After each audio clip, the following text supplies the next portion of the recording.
Les décrets de naturalisation, la cérémonie à laquelle nous venons d'assister, c'est la mise en valeur des symboles de la République, de l'intégration, de la citoyenneté. C'est faire en sorte de rappeler et d'expliquer à ces différents récipiendaires dans leurs nouveaux droits et obligations en tant que citoyens français. Bien entendu, celles et ceux qui veulent devenir français doivent respecter les règles de notre pays. Et donc, nous ne faisons pas de prosélytisme dans notre pays. Et nous avons une loi de séparation de l'Église et de l'État. Par conséquent, on ne peut pas non plus montrer des signes religieux d'une manière très visible. Et une loi a bien clarifié cela il y a quelque temps. Vous êtes bien à l'écoute de Fréquence Paris Pluriel 106.3. Et oui, on est bien en 2012 et vous venez d'entendre un extrait d'une cérémonie de remise de décret de naturalisation. C'était à Marseille en décembre 2011. On a entendu les propos de l'adjoint au maire et du maire de Marseille, Jean-Claude Gaudin. Alors, dans les oreilles loin du front, on ne va pas vous parler de Marseillaise, quoique. On va beaucoup parler d'assimilation et de naturalisation. Et vous allez voir que ces deux notions vont nous emmener aux frontières de ce qu'on peut nommer avec beaucoup de guillemets l'identité nationale. Alors c'est vrai que le terme assimilation est un terme qu'on entend assez rarement dans l'espace public et médiatique, quoiqu'il a été remis au goût du jour par un Claude Guéant ou un Zemmour. On entend plutôt parler d'intégration que d'assimilation. Et pourtant, l'assimilation, c'est un concept central dans le processus de naturalisation. Depuis 1927, pour devenir français, pour obtenir la nationalité française, il faut répondre à un certain nombre de critères, dont l'âge, le revenu, il faut être en bonne santé et il faut être assimilé. Alors, qu'est-ce que ça signifie ? Qu'est-ce au juste l'assimilation ? Et d'où vient cette injonction à l'assimilation ? Pourquoi et quand a-t-on exigé des candidats à la nationalité qui soient assimilés ? Et sur quels critères est-on considéré comme assimilé ? Et comment l'administration fait-elle concrètement pour mesurer l'assimilation ? Alors, ce sont toutes ces questions que nous allons aborder aujourd'hui avec notre invité. Abdelali Hajat, bonjour. Bonjour. Vous êtes sociologue, maître de conférences en sciences politiques à Paris-Ouest Nanterre La Défense. Et vous avez publié en début d'année un ouvrage aux éditions La Découverte, ouvrage issu de votre thèse, intitulé « Les frontières de l'identité nationale », avec entre guillemets, et sous-titré « L'injonction à l'assimilation en France métropolitaine et coloniale ». Alors, avant de rentrer au cœur de l'enquête que vous avez menée, j'allais dire une double enquête qui nous conduit dans l'histoire, notamment dans l'histoire coloniale, pour comprendre comment et pourquoi ce concept d'assimilation a été politisé. Mais vous avez fait aussi une véritable enquête de terrain. Vous nous emmenez dans les coulisses de l'État, dans les bureaux de naturalisation au sein des préfectures, donc au cœur des pratiques administratives pour comprendre comment on mesure l'assimilation. Alors, avant justement de rentrer dans toutes ces enquêtes, on voulait savoir un peu comment vous en êtes venu à travailler sur cette question et sur ces questions, notamment d'assimilation. Donc au départ, la préoccupation qui était la mienne, c'était une critique de la sociologie de l'immigration. Donc quand j'étais étudiant, j'ai été amené à lire beaucoup de travaux sur la sociologie de l'immigration. Et j'ai été très frappé par le fait que la plupart des sociologues ne questionnaient pas le terme intégration. Donc à l'époque... Encore aujourd'hui, on utilise le terme intégration, donc peut-être on pourrait y revenir sur comment la substitution s'est faite entre d'assimilation à intégration. Et le problème que rencontre tout enfant d'immigré, puisque c'est aussi lié à ma trajectoire personnelle, c'est qu'on ne sait pas finalement jusqu'à quel point et quand on était vraiment intégré. Donc c'est une injonction que j'ai subie, que tout étranger ou enfant d'étranger qui arrive en France subit. Il y a toujours cette idée de montrer patte blanche, cette idée de être conforme avec une certaine idée, une certaine identité française qu'on ne définit pas, etc. Et donc le fait que les sociologues, surtout la branche un peu tourénienne, donc des gens comme Adil Jazouli, comme Didier Lapéronie, etc., utilisent ce terme, ça m'avait beaucoup choqué. Parce que, en gros, le discours qui est tenu dans ce discours sociologique, c'est que on va essayer d'aider ces enfants d'immigrés à s'intégrer, et une fois qu'ils seront intégrés, tout ira bien. Donc il y a un côté un peu irénique dans cette idée d'intégration. Et par la suite, donc, j'ai lu un article de Smaïn Lacher qui critique très fortement ce concept en disant que finalement, tous les discours des sociologues sur l'intégration, ça révèle plus les attentes des intégrationnistes que ça ne démontre, que ça ne décrit la réalité sociale des enfants d'immigrés. Donc, dans toute la sociologie de l'immigration intégrationniste, il y a cette idée de l'idéal, c'est quoi ? L'idéal, c'est l'idée d'une conformité. L'idéal, c'est qu'il faut passer d'un stade à un autre, etc. etc. Et donc, il y a peu de chercheurs qui ont vraiment questionné. Donc, un de ceux qui ont questionné, c'est Abdelmalek Sayad, qui a écrit un article dans la revue Homme et Migration en 1994, et qui justement critique ce concept-là. Donc, quand je m'intéressais un peu à toute la littérature, c'est la première manière ou la première confrontation avec le concept d'assimilation que j'ai pu aussi vivre dans le cadre d'une procédure d'acquisition de la nationalité. Donc, j'ai bénéficié du droit du sol. Et lorsqu'on va au tribunal d'instance à 18 ans, qu'on décide, qu'on fait le choix de l'acquisition par déclaration, la personne, donc l'agent du tribunal d'instance, me demande si on souhaite franciser son nom et son prénom. Donc tous ceux qui bénéficient du droit du sol reçoivent cette demande. Et quand on m'a demandé ça m'a complètement halluciné, entre guillemets, ça m'a choqué. C'est au moment même où il y a une démarche d'entrée dans la communauté nationale qu'on renvoie l'identité autre. Et donc cet agent a fait ça parce que c'est la procédure. Donc du coup, de mon côté, j'ai essayé de transformer un peu une critique de la sociologie de l'immigration et une expérience personnelle en un objet de recherche. Donc transformer un peu ce type de... Je savais qu'il y avait un problème, mais il fallait que je comprenne d'où ça venait. Pourquoi cette injonction à être conforme à quelque chose qu'on ne définit pas justement, qui est l'identité française de manière générale. Et c'est à ce moment-là donc, que je me suis rendu compte que le terme assimilation apparaît dans le droit de la nationalité. Et j'ai été très marqué par le décalage entre le fait que ce terme soit complètement légitime dans le droit, que c'est utilisé, comme vous le dites, depuis 1927, que c'est encore aujourd'hui, donc c'est présent dans 2 articles, l'article 21.4 du Code civil, qui dit que le gouvernement peut s'opposer à une acquisition par déclaration suite à un mariage si donc l'étranger en question, qui a un conjoint français, est non assimilé ou présente un défaut d'assimilation. Et puis l'article 21.24, donc là c'est la procédure par naturalisation, où là encore le gouvernement peut s'opposer à une demande de naturalisation pour défaut d'assimilation. Donc il y a d'un côté cette légitimité dans le droit, et puis sa quasi-illégitimité dans l'espace public. Donc comme vous le disiez, mis à part l'extrême droite et la droite conservatrice, qui était au pouvoir, mais qui l'a été pendant longtemps, c'est un concept qui est très peu utilisé pour des raisons de connotation coloniale. Donc le fait de parler d'assimilation, on pourrait y revenir, c'est connoté très négativement, très péjorativement, et finalement le discours un peu dominant, c'est plutôt le discours d'intégration.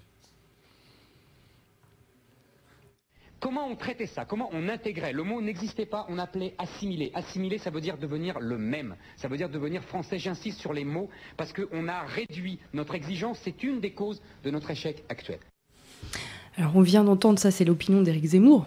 Être assimilé, c'est être le même. C'est cette injonction que vous avez vous-même ressentie. Mais justement, qu'est-ce que ça signifie l'assimilation? Ça c'est une question qu'on peut peut-être se poser. C'est tout l'objet de mon travail, c'est qu'est-ce que c'est, quels sont les critères, qu'est-ce que c'est que cette identité nationale. Et donc ce qui m'a vraiment intéressé, c'est de me focaliser sur le terme en lui-même, l'assimilation. Donc j'ai fait, en gros, mon travail est composé de 3 grandes parties. Donc j'essaie de répondre à 3 questions. La première, c'est à partir de quand et pourquoi on a demandé à des étrangers candidats à la nationalité d'être assimilés. D'où vient l'introduction du terme assimilation dans le droit de la nationalité. Deuxième question, c'est comment l'administration s'y prend-elle pour mesurer cette assimilation, donc la question des critères, concrètement, dire oui, lui n'est pas assimilé et l'autre est assimilé. Puis en fait, la troisième question, c'est qu'est-ce que les cas de défaut d'assimilation peuvent révéler de l'identité nationale, entre guillemets. parce que il me semble qu'en m'intéressant à cette procédure de naturalisation, on a une définition négative de ce que c'est qu'être un bon Français. C'est-à-dire qu'en excluant, en disant qui n'a pas le droit d'être français, ça définit en négatif ce que c'est qu'être un bon Français.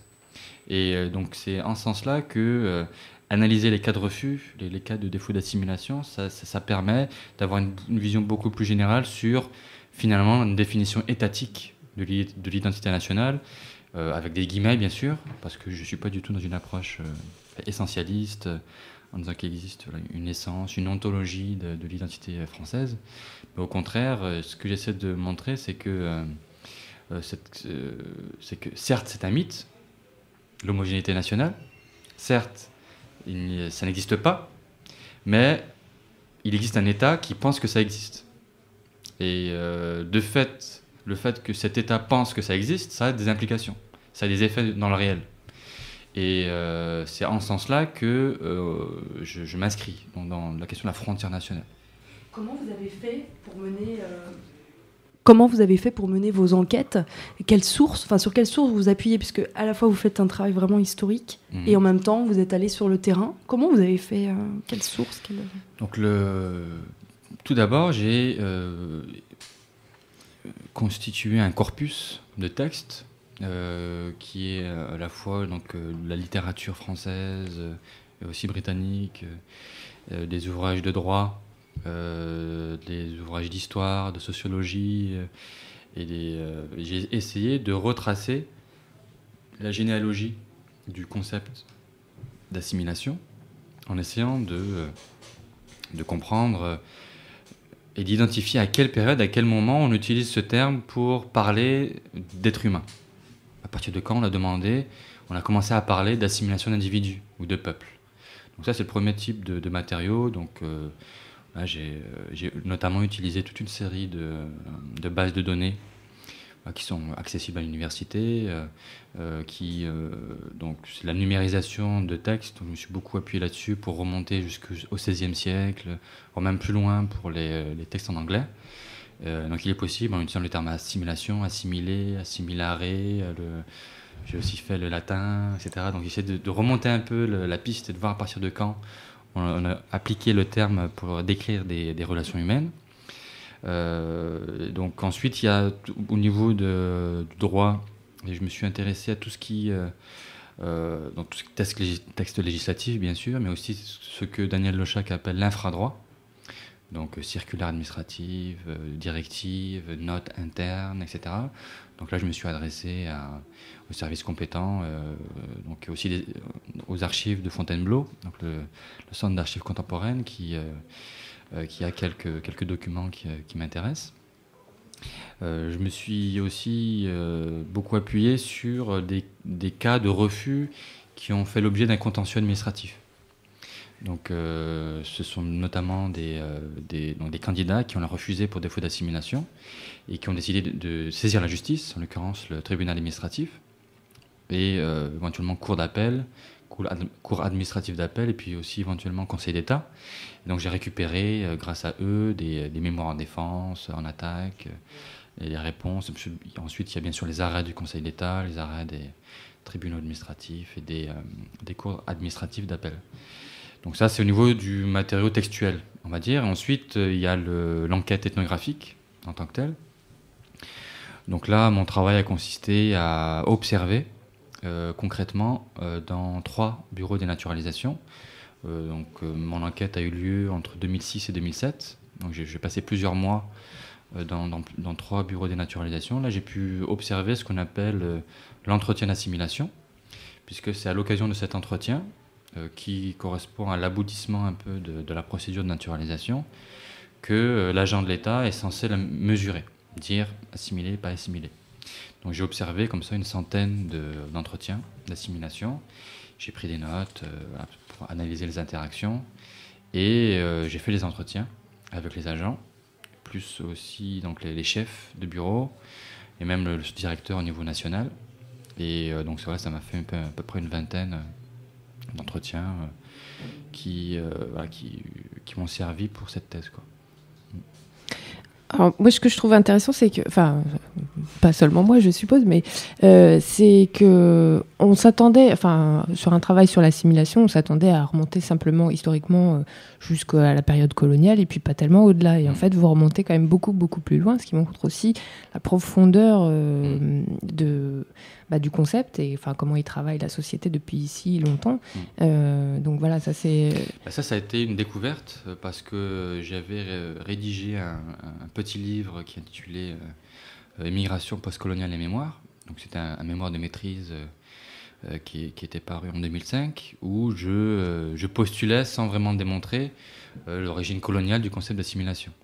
Et que, en gros, il y aurait eu une importation du concept des colonies vers la métropole, donc des indigènes vers les immigrés.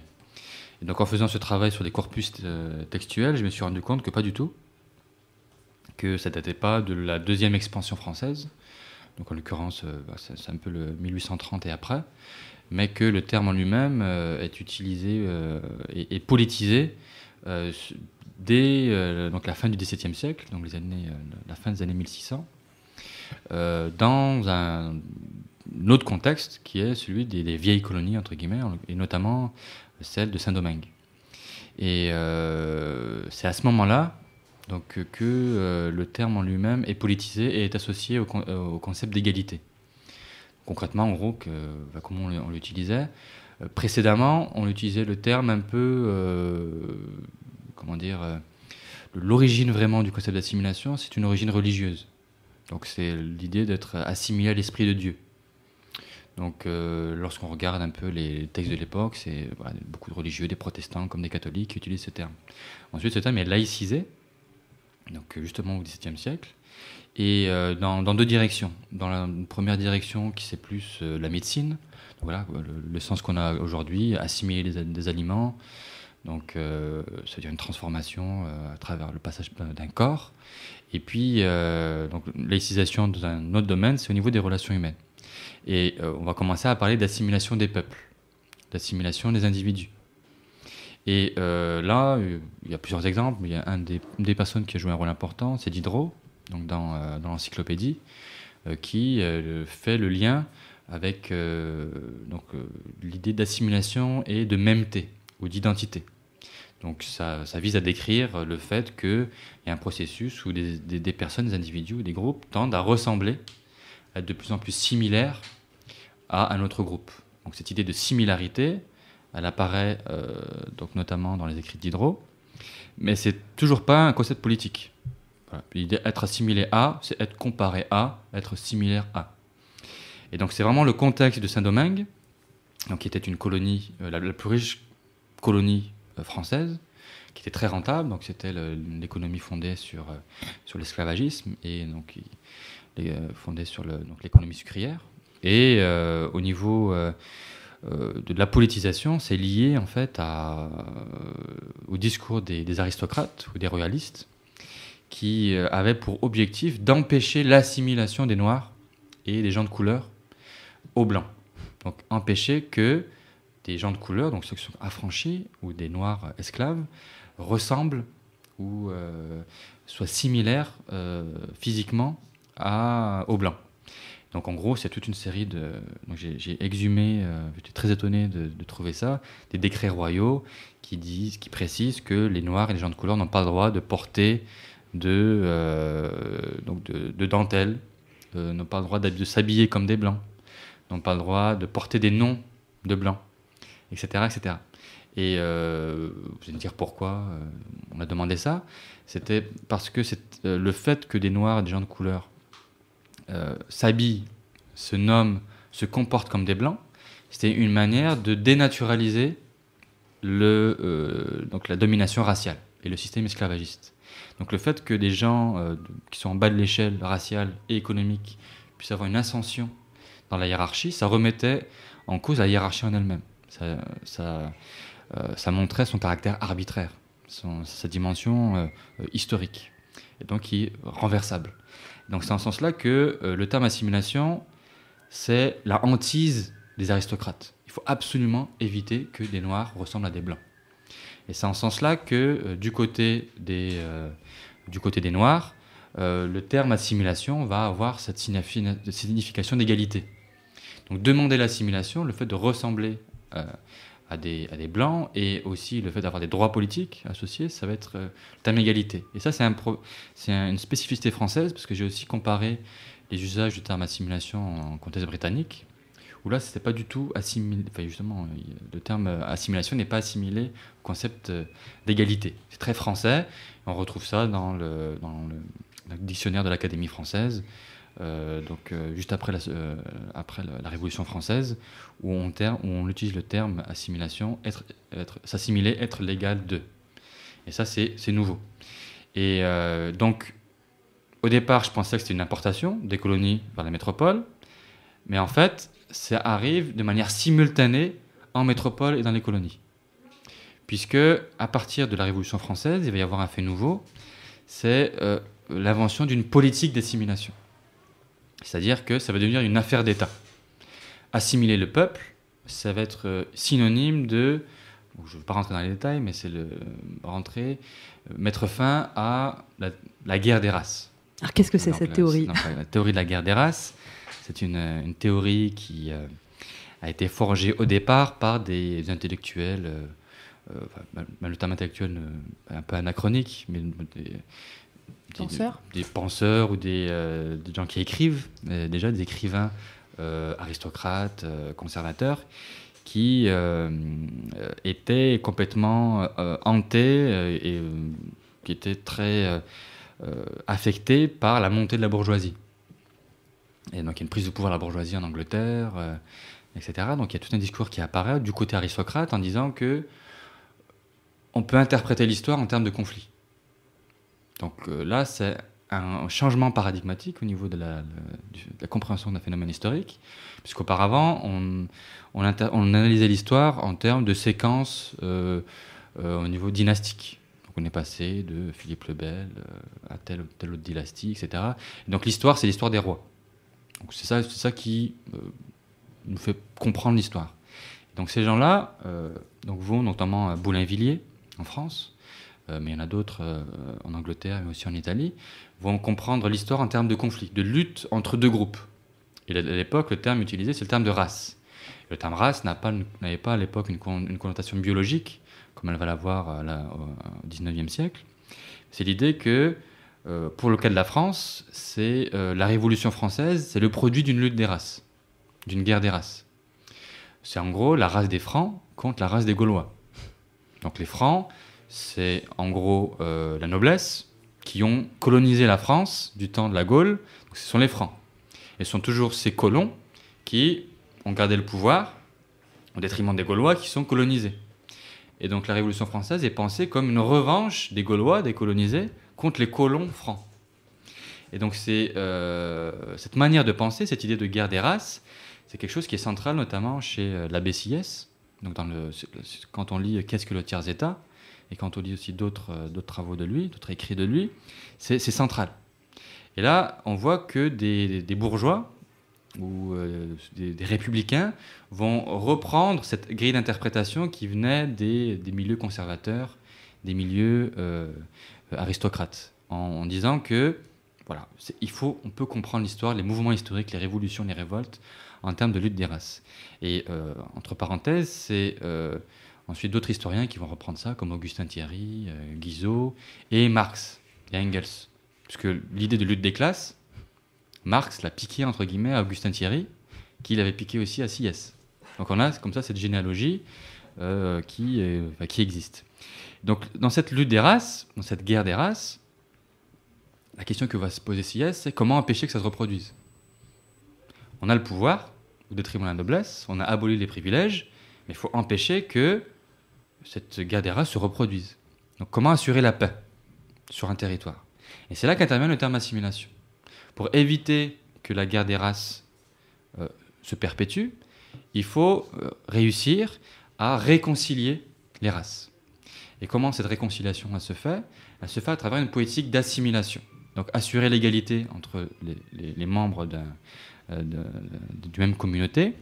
Et dans des écrits de Sieyès, on retrouve même, ça va beaucoup plus loin, c'est au niveau de la langue.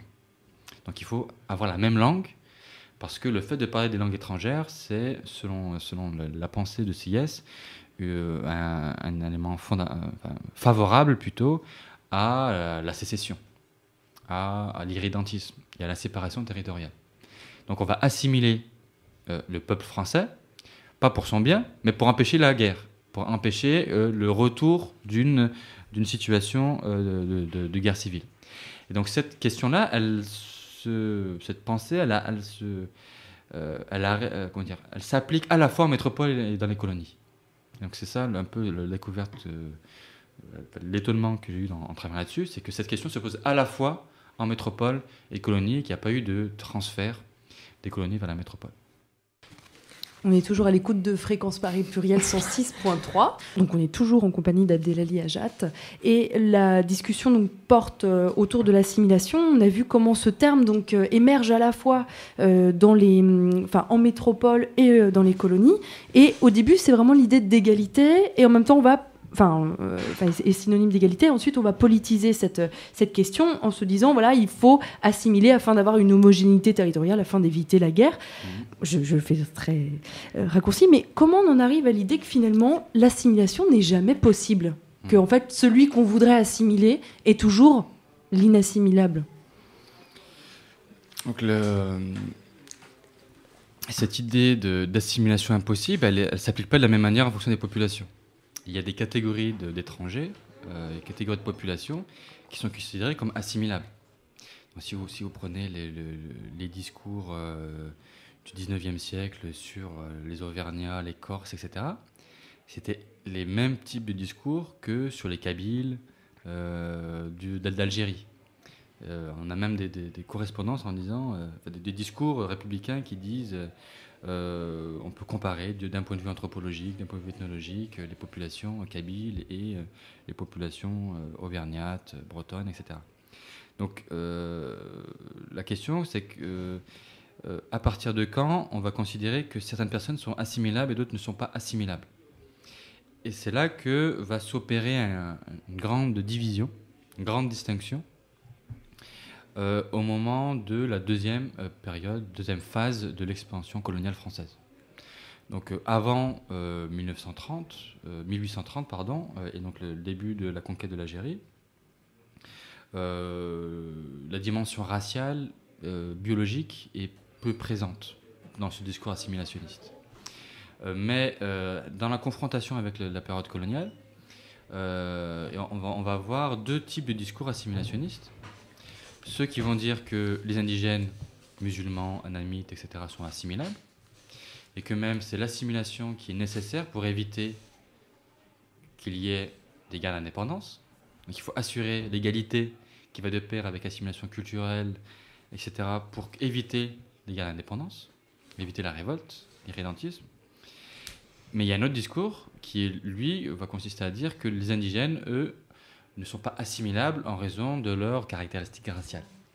Donc il y a une racialisation de la catégorie des indigènes qui va rendre, du point de vue républicain,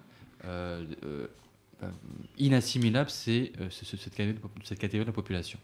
Donc c'est très différent par rapport aux étrangers européens qui arrivent massivement dans les années 1880, 1870, 1880, donc ce sont des Belges, Italiens, Polonais, etc., qui arrivent massivement en France, notamment dans les départements frontaliers.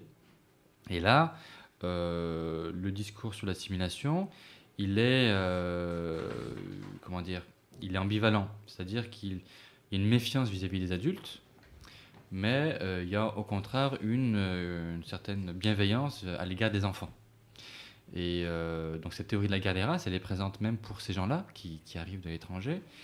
Et ça a été à l'origine de la première grande loi sur la nationalité de 1889, qui a inventé le droit du sol. Donc aujourd'hui, le droit du sol, voilà, c'est un principe central du droit de la nationalité.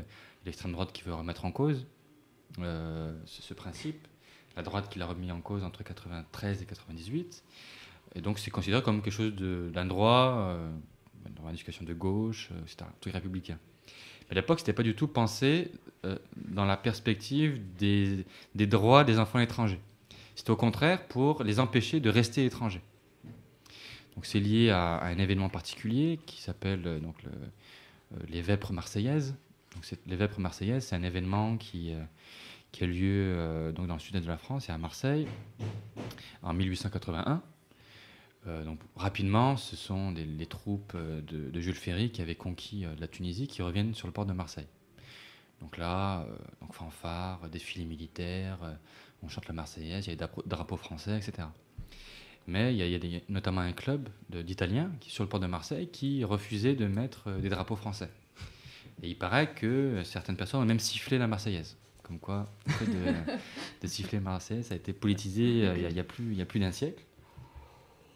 Et à l'issue de cette histoire de Vêpres marseillaises, ça a provoqué des conflits, il y a eu des morts, des blessés, etc. Donc les républicains de l'époque se sont dit quoi? Comment expliquer ces conflits? Comment expliquer que les gens viennent aux mains? L'explication, elle ne porte pas sur l'idée de loyauté. C'est-à-dire que les Italiens sont déloyaux, etc. L'interprétation, c'est une interprétation politico-démographique. Là encore, il y a une lutte des races.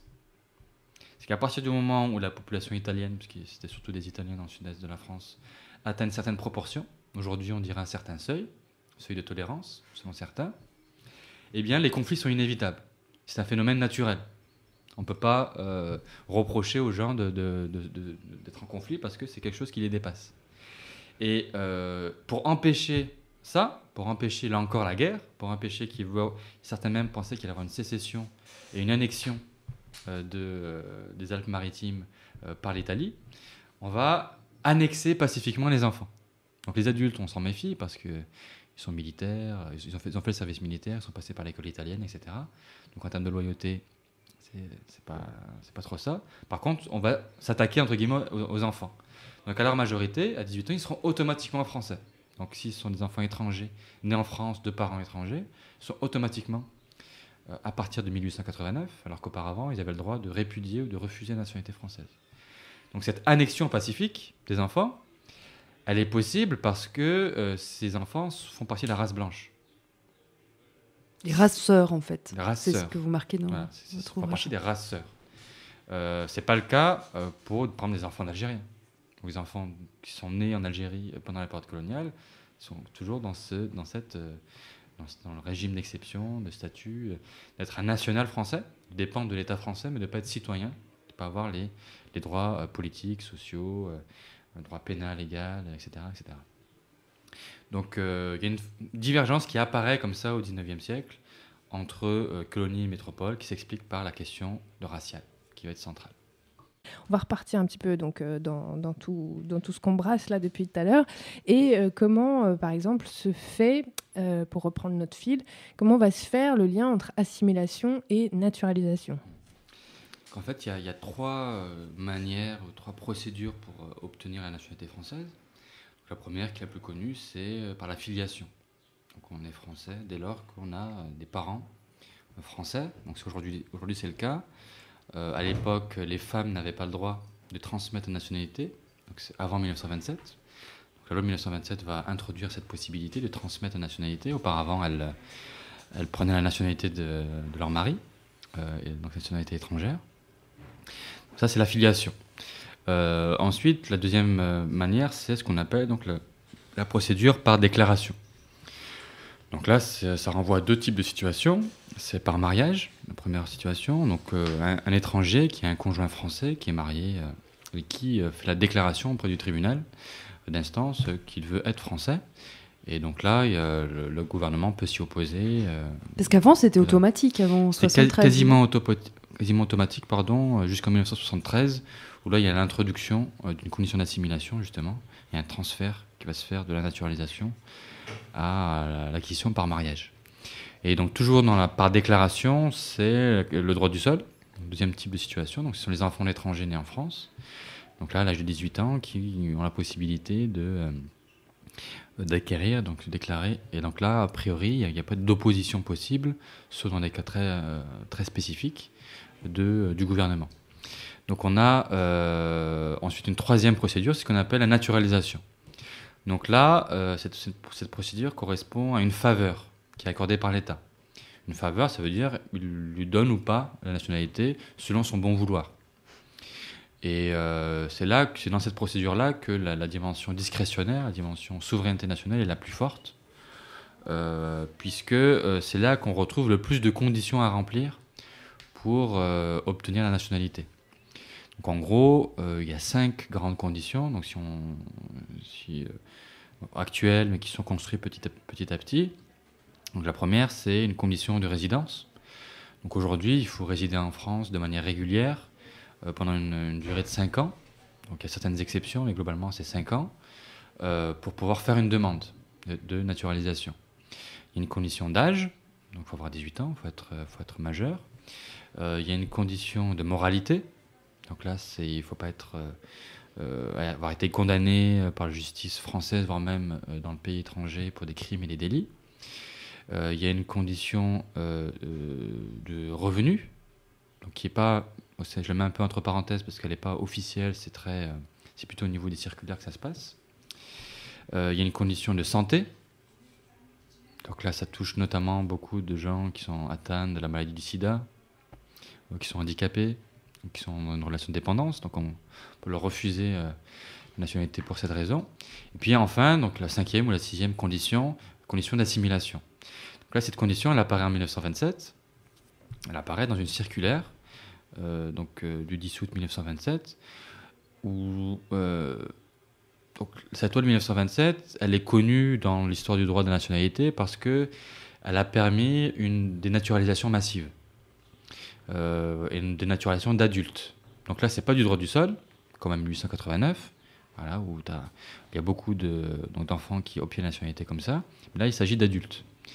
Donc, la question qu'on peut se poser, c'est pourquoi est-ce qu'il y avait des réticences en 1889 pour naturaliser des adultes, parce qu'il y a très peu de personnes qui ont été naturalisées comme ça, alors qu'en 1927, on accepte. Donc là, il faut rentrer un peu dans le contexte historique de l'époque. Donc c'est l'entre-deux-guerres, il y a la saignée de la Première Guerre mondiale, il y a un déficit démographique, et donc il y a la hantise démographique. Il faut absolument augmenter le nombre de la population française, et qu'est-ce qui est à la disposition de l'État, du gouvernement, pour augmenter la population française.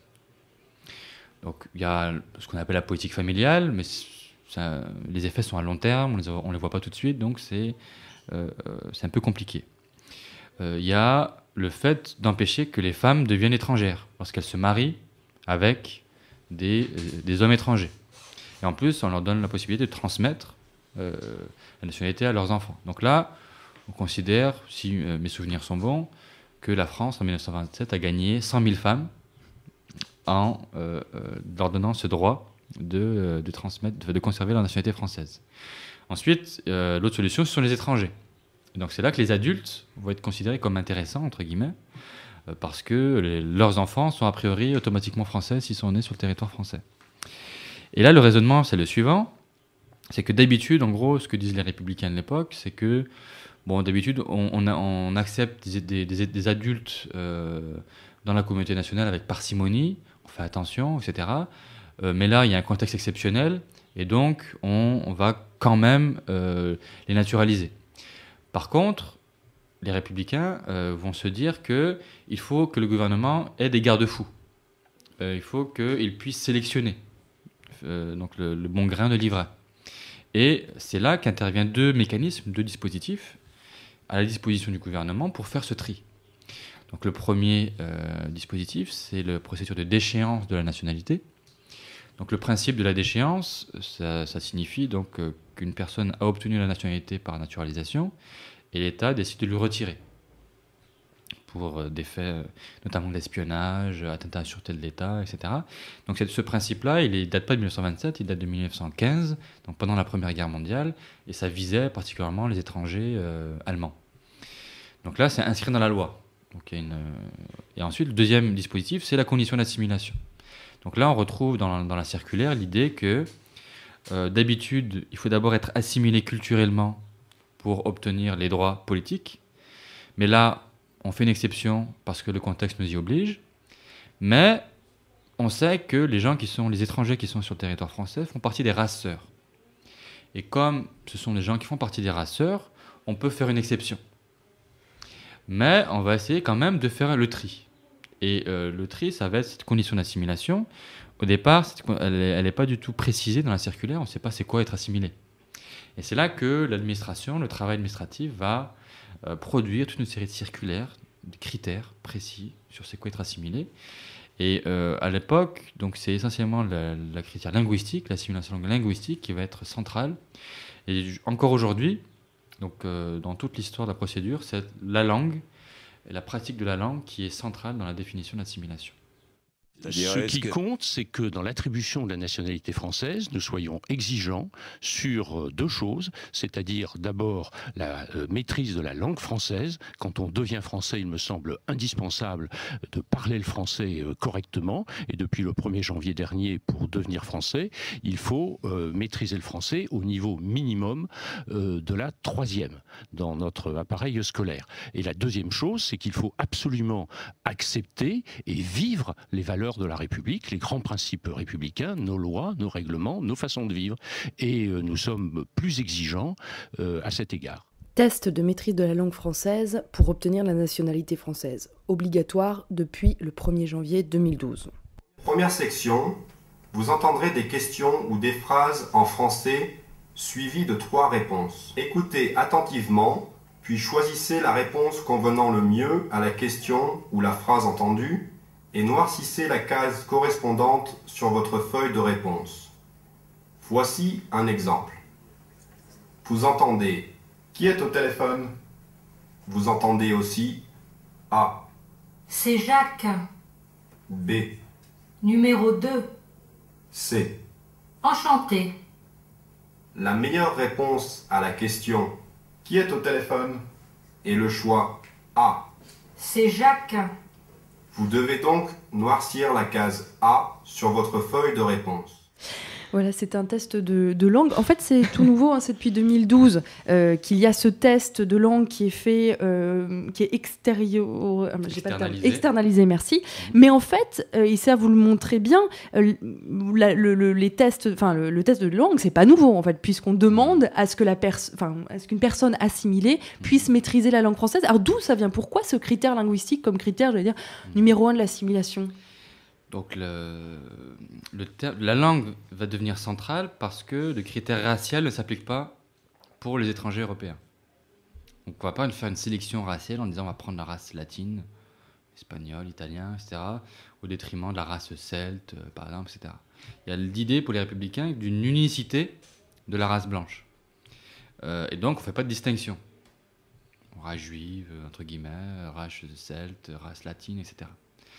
C'est seulement Vichy qui va rompre ce consensus républicain, ce racialisme républicain, en excluant les juifs de la race blanche. Donc il y a un consensus là-dessus. Mais il faut bien nous trouver un critère. Donc c'est la langue qui a été considérée comme centrale, parce que la langue, il y a une dimension politique de la langue qui ne date pas de 1927. Donc la politique linguistique, c'est quelque chose qui date notamment de la Révolution française.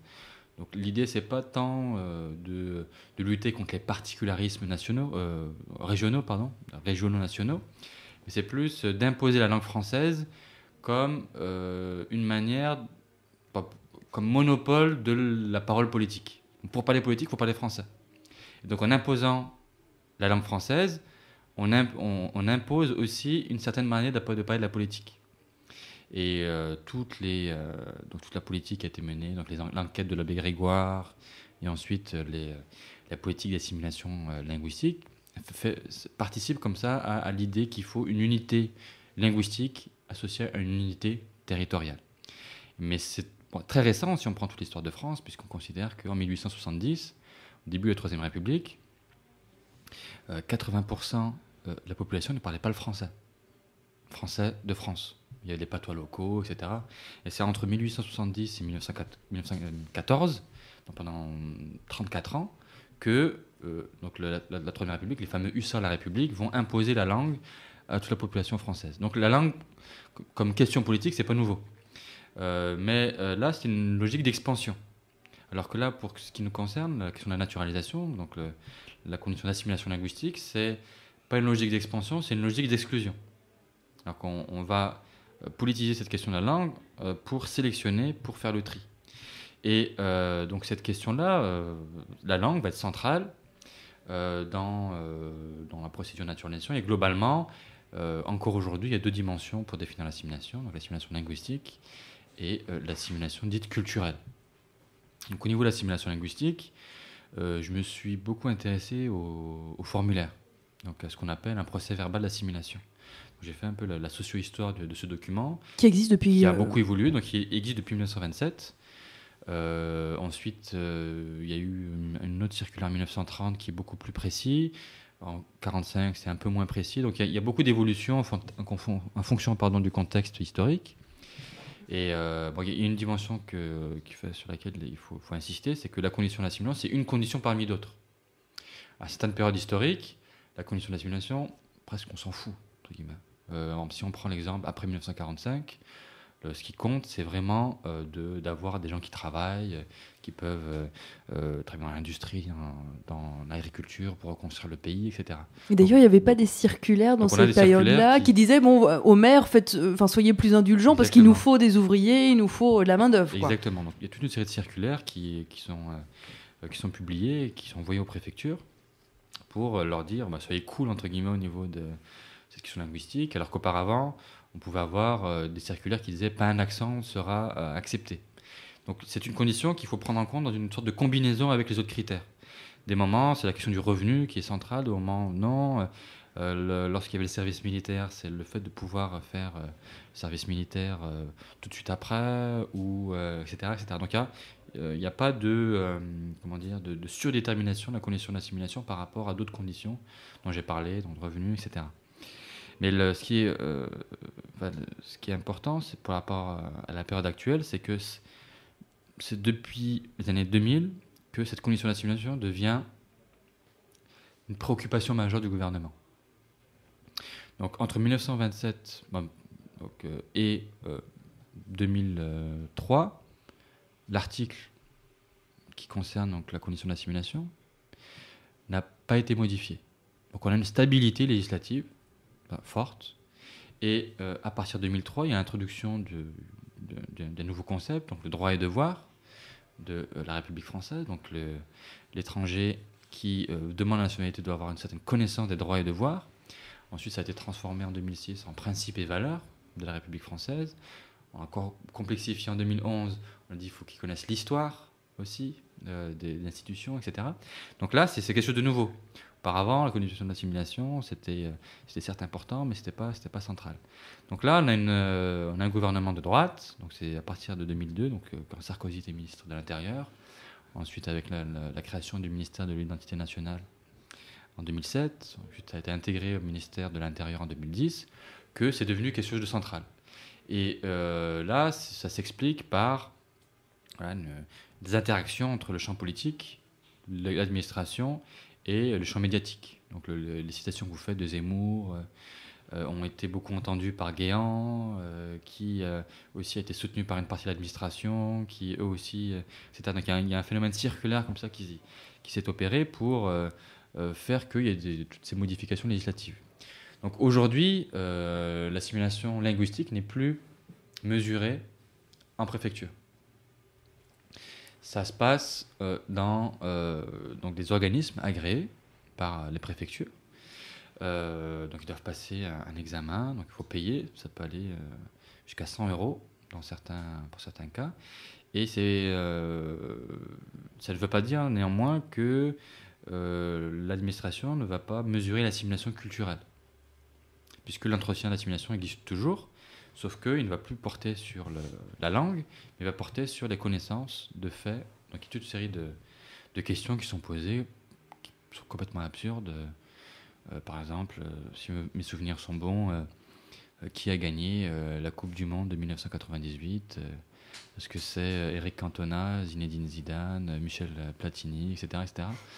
Des questions comme ça qui peuvent paraître absurdes. Donc c'est ce genre de questions. Et là, il commence à avoir des personnes à qui on refuse parce qu'on n'a pas répondu à la bonne... On n'a pas donné la bonne réponse à des questions. Par exemple, il y a quelqu'un de Nanterre que je connais qui travaille à l'université et à qui on a refusé la nationalité parce qu'il n'avait pas répondu de manière satisfaisante à la question « Qu'est-ce que la laïcité ?» C'est quelqu'un, c'est un vigile, il a n'a pas de bac, il n'a pas de bagage universitaire, et même les étudiants en première année de droit, je ne suis pas sûr s'ils sont capables de définir c'est quoi la laïcité. Et on a ce type de situation. Donc là, on a un phénomène donc d'externalisation. Donc a priori, on se dit c'est pas l'État qui va s'en servir, mais il y a des blocages parce qu'au niveau financier, parce qu'aussi il faut pouvoir le lire. Auparavant, c'était seulement de l'assimilation linguistique, c'est-à-dire au niveau de l'oral, la communication orale. Là, les tests pour l'examen, il faut pouvoir lire, il faut pouvoir écrire. Donc ça, c'était pas demandé auparavant. Donc du coup, ça va toucher les personnes qui sont les plus démunies, qui ont moins de capital culturel, en l'occurrence essentiellement des femmes. Donc, parce que les statistiques montrent que les 80% des cas de refus d'ajournement pour défaut d'assimilation concernent des femmes. Parce qu'elles sont moins dans l'espace du travail, parce qu'elles ont moins de capital culturel, capital scolaire, etc. Et ça, c'est un phénomène européen. C'est pas spécifique à la France, puisque des pays comme les Pays-Bas, l'Allemagne, etc., ont aussi introduit dans ce qu'ils appellent donc, les Civic Integration Tests. C'est un peu la même logique, à la fois linguistique, avec un examen dans un organisme, et puis un test au niveau des connaissances, des valeurs, des principes, etc. Et alors vous avez été donc pendant plusieurs mois dans 3 bureaux de naturalisation. Qu'est-ce que vous avez pu observer dans la mesure justement de cette assimilation? Comment ça se passait entre l'agent et le candidat qui le recevait? Comment ça se passait? Donc, ce que j'ai observé relève maintenant de la recherche historique. C'est plus sociologique puisque ça s'est arrêté le 1er janvier 2012. Mais auparavant, donc ça n'existe plus, même, je veux dire...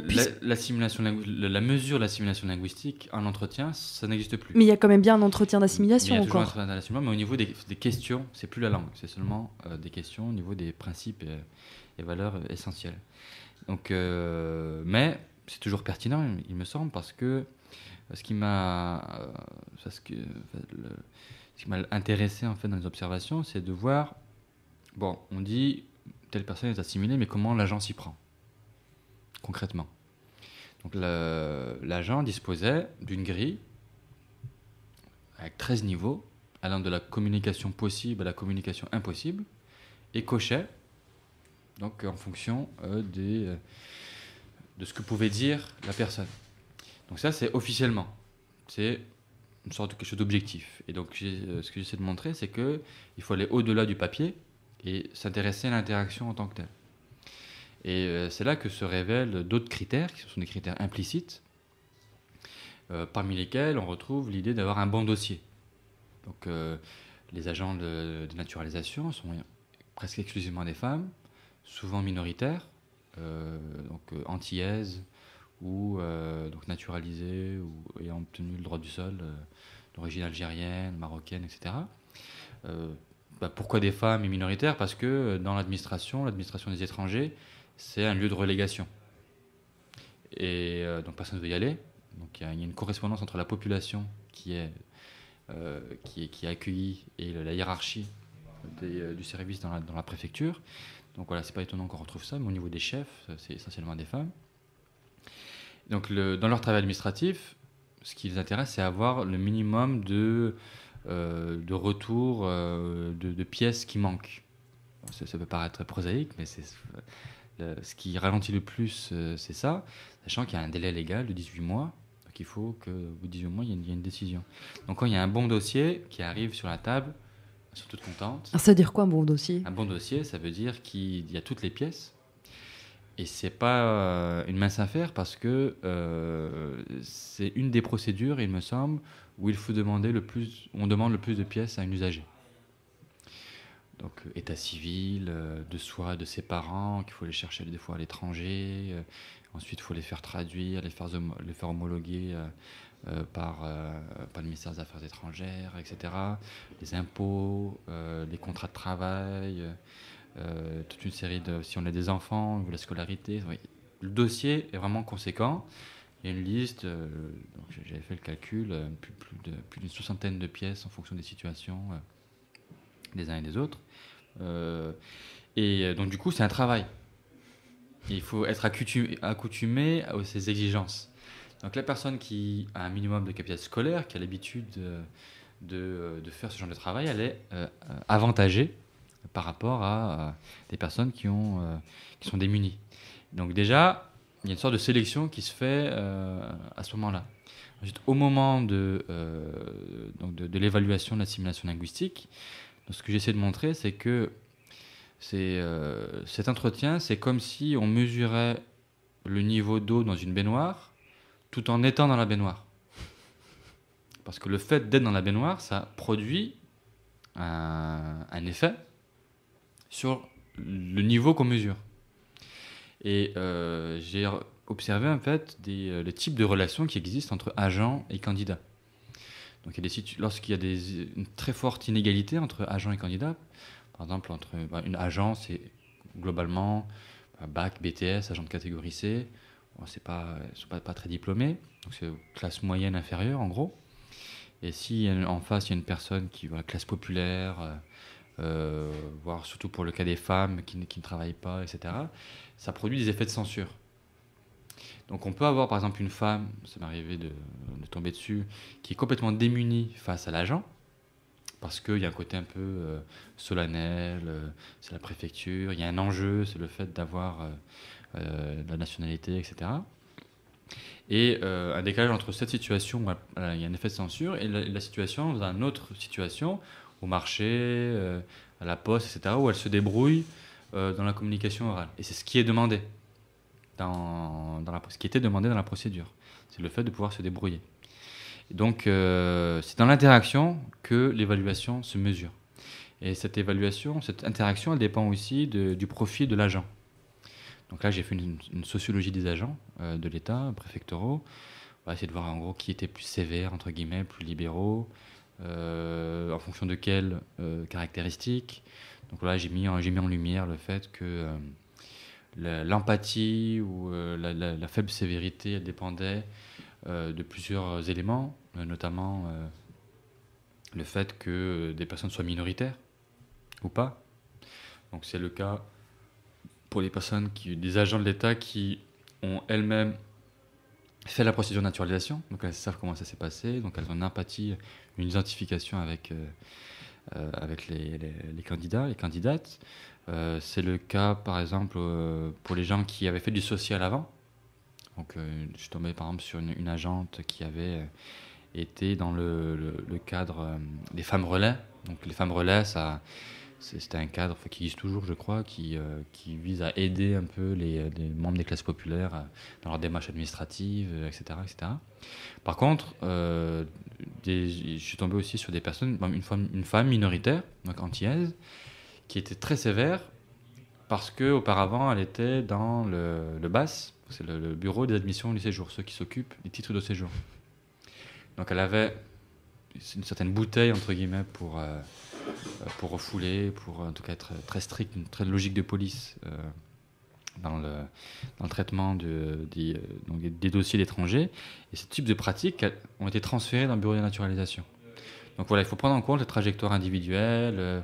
J'ai oublié aussi le fait d'habiter dans un quartier populaire ou pas. Il faut avoir un accent, d'être habitué aux accents plutôt.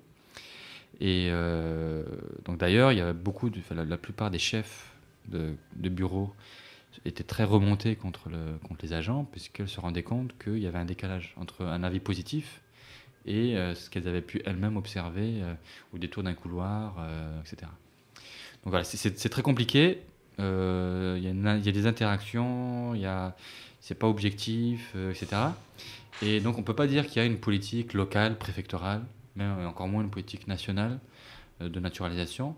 Et ce que j'ai essayé de montrer, c'est de rentrer un peu dans la boîte noire de l'État, de voir que l'État, c'est un système qui fonctionne avec des gens en chair et en os, avec des normes qui s'imposent à eux, mais qui ont une certaine marge de manœuvre, donc un pouvoir discrétionnaire. Et donc ce pouvoir discrétionnaire peut aller en faveur ou en défaveur des candidats. Chaque année, comme vous, près de 140 000 étrangers venus de cultures différentes s'installent en France. Comme tout pays, la France et les Français sont attachés à une culture et à des valeurs fondamentales. Pour vivre ensemble, il est nécessaire de les comprendre et de les respecter. La France est très attachée au principe d'égalité. C'est toujours un drame. Les femmes et les hommes sont égaux en droit, que ce soit dans la vie sociale, conjugale, familiale ou professionnelle. Les femmes n'ont pas besoin des autorisations de leur père, maris ou frères. Dans le couple, la femme et l'homme sont égaux et prennent les décisions familiales en commun. Vous allez bien? Le père et la mère exercent ensemble l'autorité vis-à-vis de leurs enfants. Au revoir, Sandrine. Au revoir, Monsieur Delpierre. À demain. Allez, au revoir.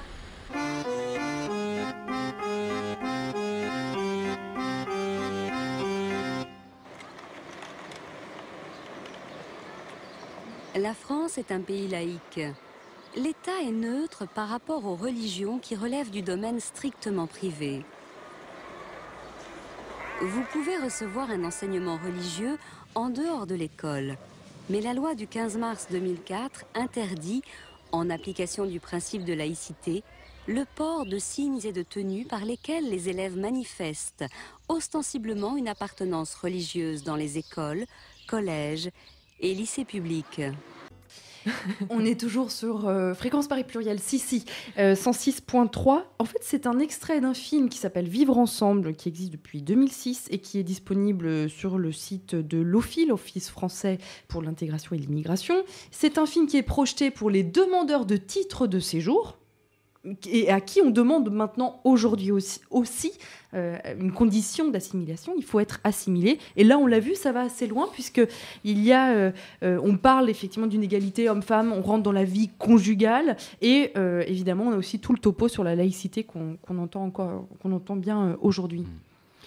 En effet, même pour avoir pour la délivrance d'un titre de séjour, en l'occurrence une carte de résident.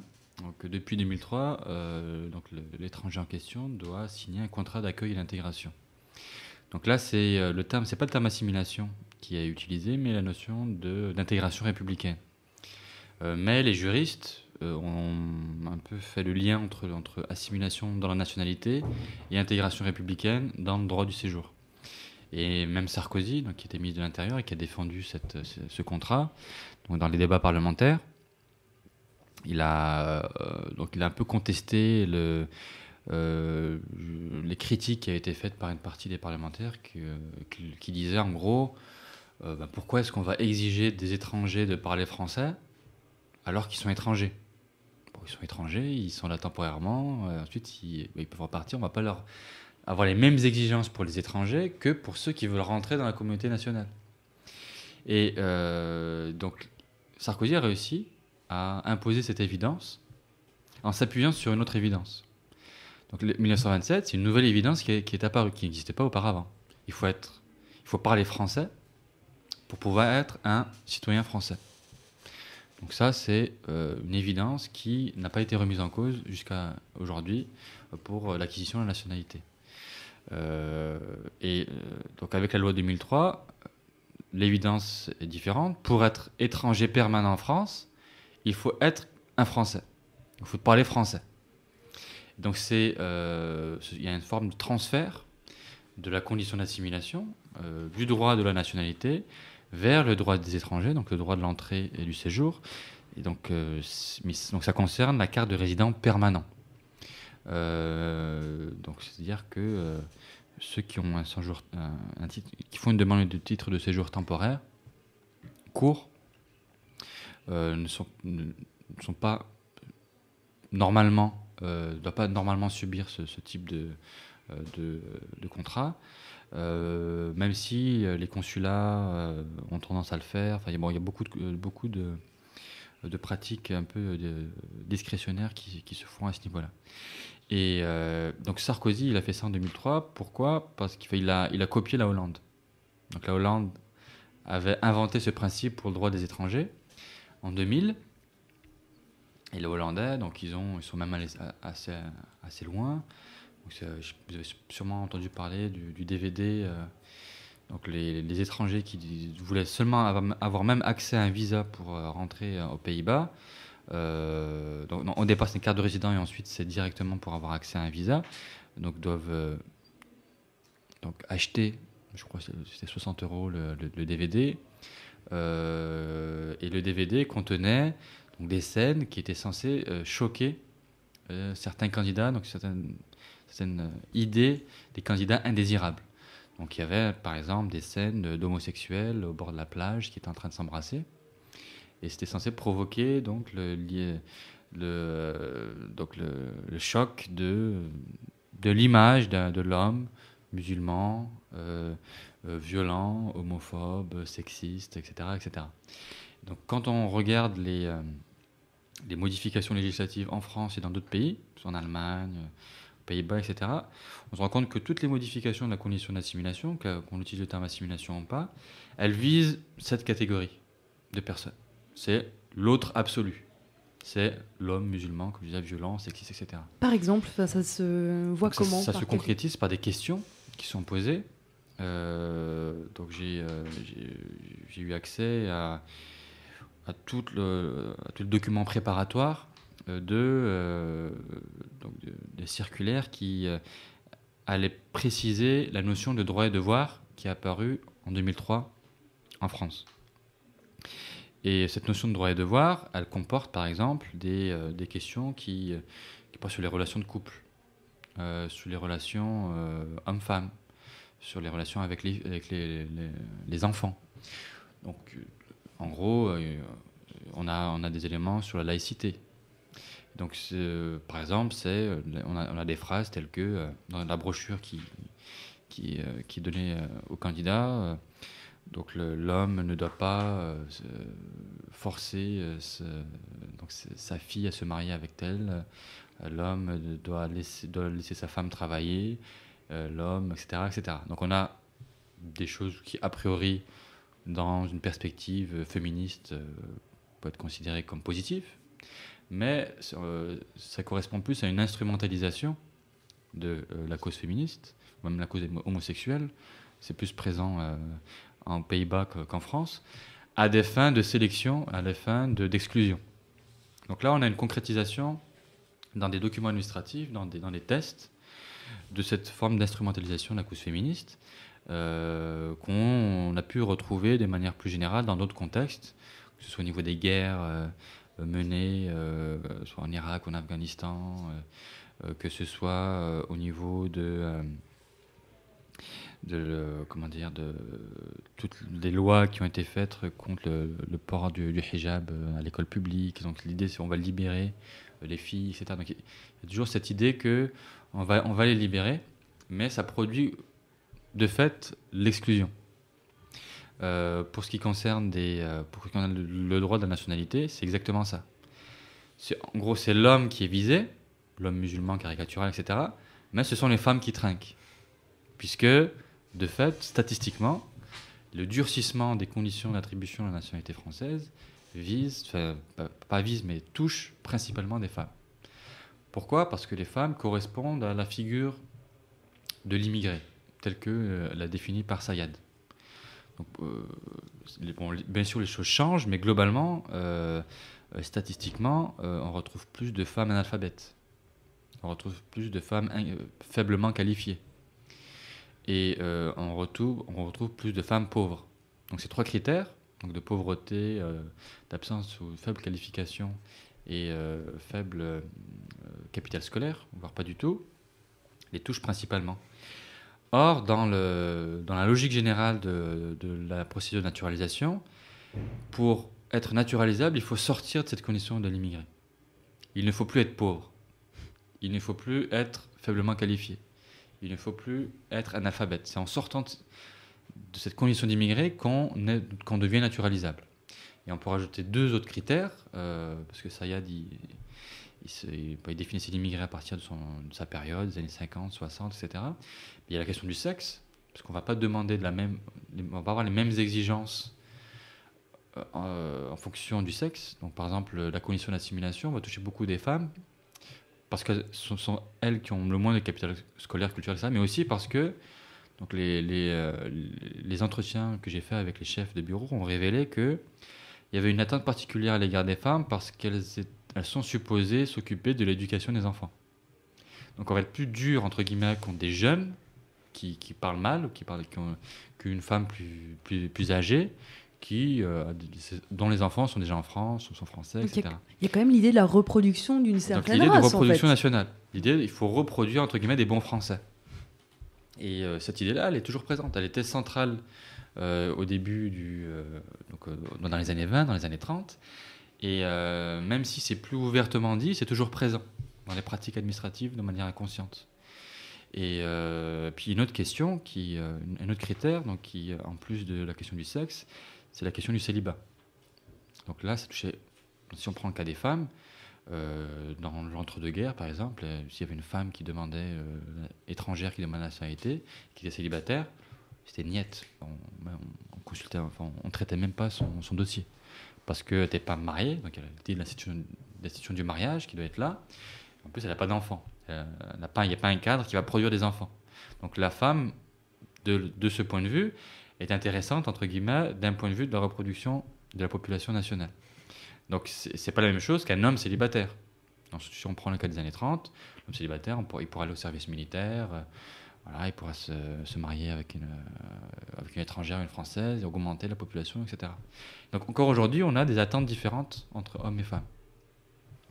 Donc je disais qu'on vise donc l'homme musulman caricatural, mais on touche, donc ce sont principalement ces femmes-là, qui sont exclues de la communauté nationale.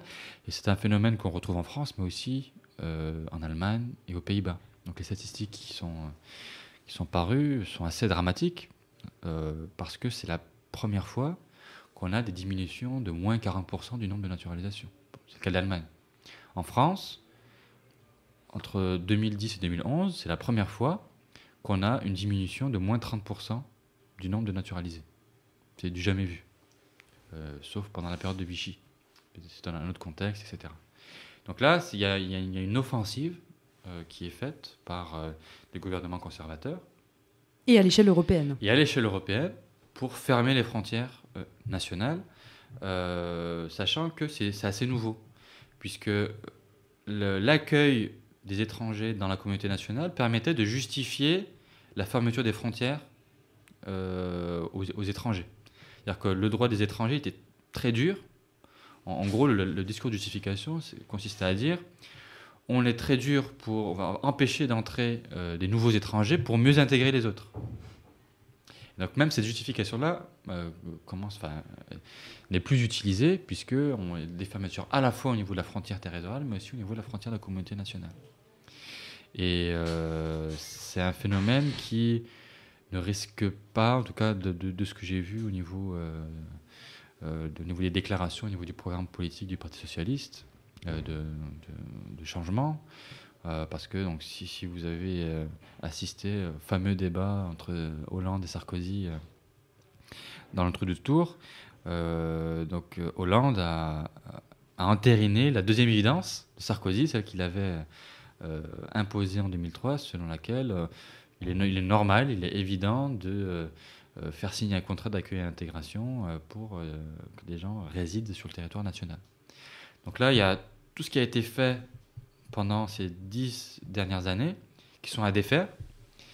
Et pour l'instant, dans la configuration actuelle, le Parti socialiste n'est pas encore dans cette perspective, quoi.